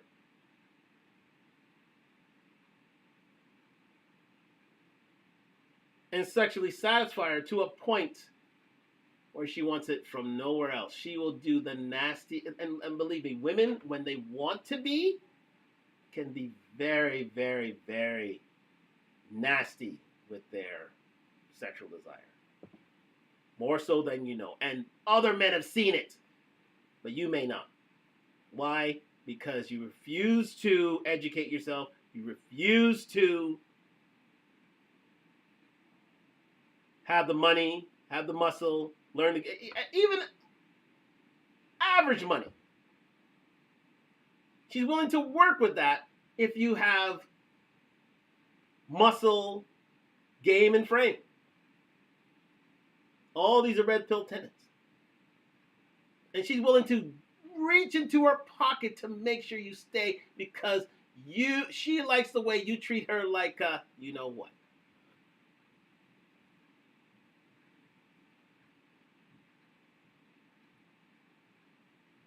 And if relationships end and you can't seem to get it together, you can always go out there and find another. Why? Because you've stayed sharp. You stayed on point as a man.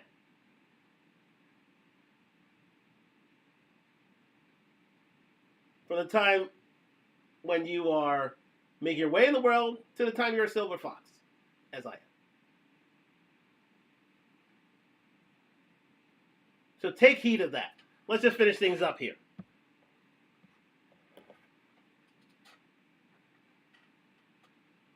Should make you angry. You should feel fucking mad. You should feel a bit of desperation and a tinge of rage. Yeah. And then now you should start becoming the best version of yourself and start to fucking play the game how it's meant to be. If that means going overseas and utilizing that fetish shit, go for it. At least you'll get something. Will you get a deeper love? I don't know. Then you have to get into this whole other... Well, that's worst case scenario. That is indeed worst case scenario if you cannot make it at this part of the world. But you shouldn't have to. You should be you should be internationally known, locally accepted. That's the famous American Express adage. Theme. Should be internationally known, yet locally accepted.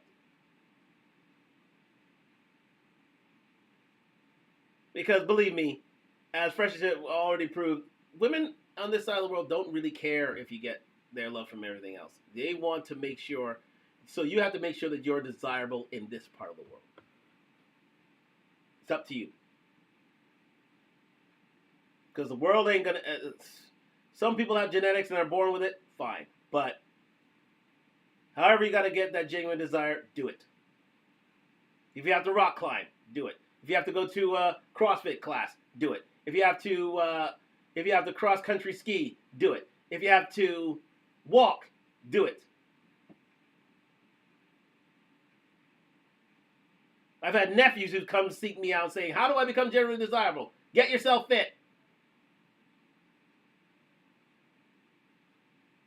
Intellectual abilities aside, intellectual learning aside, being sapiosexual aside, yeah, women can fall in love with your mind, but chances are they'll fall in love with your body even faster. The fitter you are, the better you are. Done deal. Don't have a lot of muscle, but you have to have a good amount so that women see you as attractive. That is the quickest way on the sexual marketplace ladder. Thank you very much for Legion of Men to come out, and let me see if he has any parting words. Another conversation that people don't want to have. What's it like being in a multiracial relationship, in a mixed relationship, where your wife is another race? That shit changes the game too. How deep does the fetish go in terms of being loved truly on a deep level? That's... You hear that? Fetish. I ain't gonna say anything else. Let's continue. a whole nother conversation you gotta have. What's it like raising kids in a multicultural family? Or what's it like having a multicultural marriage? What's the success rates with that? Are you gonna have cultural heads? Well, remember, usually most people are very homogeneous in terms of their, but things are changing in this cosmopolitan society. Yes, especially for, guess who? But for the most part, people are still very, very homogeneous in terms of who they desire. And, but again, you have to stay at the top of your game to be desirable. I'll finish up. Budding? Fuck, bro. This shit gets deep quickly. I mean, those are conversations they will never have over here because it's going to hurt way too many fucking feelings. Yep. There's already a bunch of people that just heard that and go, oh, fuck, what do you mean by that, bro? Well, what are you trying to say? They get all defensive about it. Trust me, though, they're in the comment section, bro. Butts are hurt right now. It's okay, though. In time, your anus will relax as you begin to understand. Anyways, we'll see. Indeed. Thank you very much to Legion of Men here. Fantastic video he has. And thank you very much to the Intentional Wife School and Miss Akpala. Excellent work on her part. But she's telling you the truth, and so is he. I thought I'd give both perspectives to let you know where you need to be as a man. I'll get back to the full cam, and then we can finish up, ladies and gentlemen, as it is near just past 11 o'clock. So we've had a good near 2 hours to decide this. But this is probably one of the more important shows I've had. And I hope you've learned from it tonight. And that is, you may indeed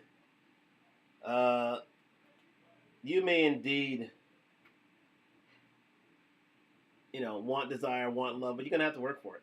Especially in this age, post-feminist age, where women are literally shutting off, literally looking away from a whole segment of the male population. Where black pill is on the rise. Black pill meaning incel. Incel culture is on the rise. Where the rule of 6 is in application now more than ever. 6 feet, 6 inches or more, 6-figure salary, and a 6-pack. That's all the rage these days. That's all women want. Men have to step up. Sad but true. They have to step up. Or they have to step out. They have to go elsewhere and be passport bros, if necessary. But you want to be an international man. You want to be an international man of mystery. You want to be the man who's close to the Chad Tyrones and high value men as possible, so that a woman only desires you and no one else. You want to be a man who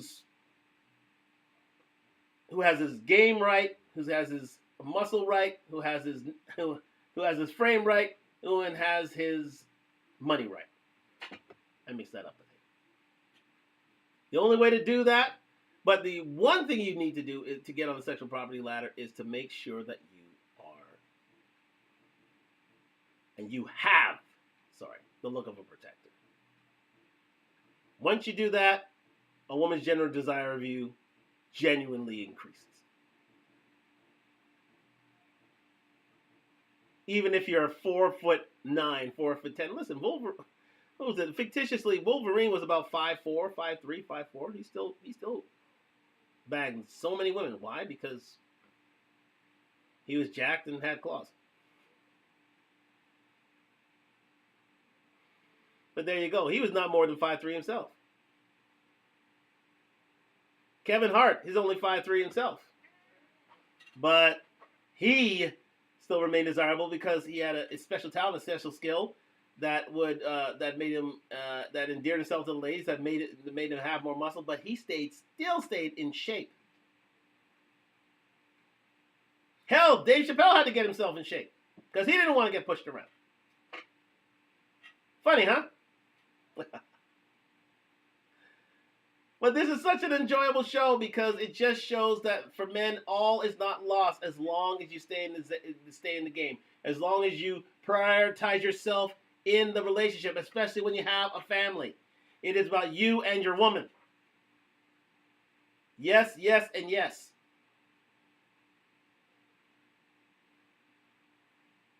If you and your woman aren't seen as a priority, the marriage fails. If you are in a sex for gratitude relationship, the marriage fails. If you are in a sex for security relationship, the marriage fails. If you are in a sex for comfort relationship, the marriage fails. As we already alluded to, if you are in a sex for children relationship, the marriage fails. If you are in a sex as a contract relationship, the marriage fails. And if you are in a sex within a scheduled period sort of relationship, the marriage fails.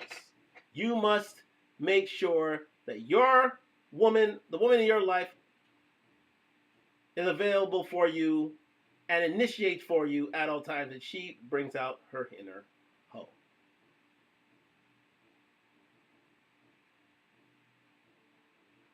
Because she can be, upstanding woman in the streets, but she must be a freak in the sheets. The old adage is true. She's a woman in the streets, but a freak in the sheets. You must bring out her inner freak. Sometimes there are ways that you can bring it out. But I'm not going to reveal those here. And that's the secret I have with my woman, but I'm not going to reveal it to y'all. Maybe one day, but probably. And that was the reason why we came together in the first place. Because our sexual desires aligned. And we took it there. Let's say that. But thank you very much for joining me here on Talk Talk Live. Tonight was a great, great show. I thank you for all your participation here tonight. Thank you for everybody who jumped in, including Lana BK, et al. So we're going to be off air for a couple of days, and we'll be back next week with more shows upcoming, including shows about the WNBA, shows about, we'll see if we can get the Breakfast Club in there, and that saga as things continue, and many other shows to come as well. So look out for those. But I thank you very much for joining me here on Talk Talk Live on IG, YouTube. Like, subscribe, comment on the road to 1,000 subscribers. We're just here at the 2-hour mark. After I've just finished at the gym doing biceps, I think I may go back and get some cardio in. But I may just fuel up just before then. So I'm looking forward to do that because, as I've always said, I got to remain on point. So thank you very much for joining me here on Talk Talk Live. Looking forward to seeing you next week. Hope you have a great weekend. Enjoy yourselves. And look forward to seeing you very, very soon. As we say good night from Toronto. See you next week. And I thank you very much for joining me on Talk Talk Live here on YouTube. Yes, indeed. This is going to be uploaded right away. I hope if you have any comments with regards to that, leave them below, and I'll be able to get to them as much as I can. But gentlemen, you have to step your game up. This is the post-feminist age, and women aren't taking things lightly. And if you are in a relationship where it's about gratitude, security, comfort, children, contract, or scheduled sex, you're in trouble. You are in deep, deep trouble. And it's up to you to get yourself out of it and not only appear desirable to women out there, but most importantly to your woman so that you can bring out her inner hoe. And I thank you very much for joining me here on Talk Talk Live. Looking forward to speaking to you very soon. And I hope you have a great weekend. And we'll see you next week. Next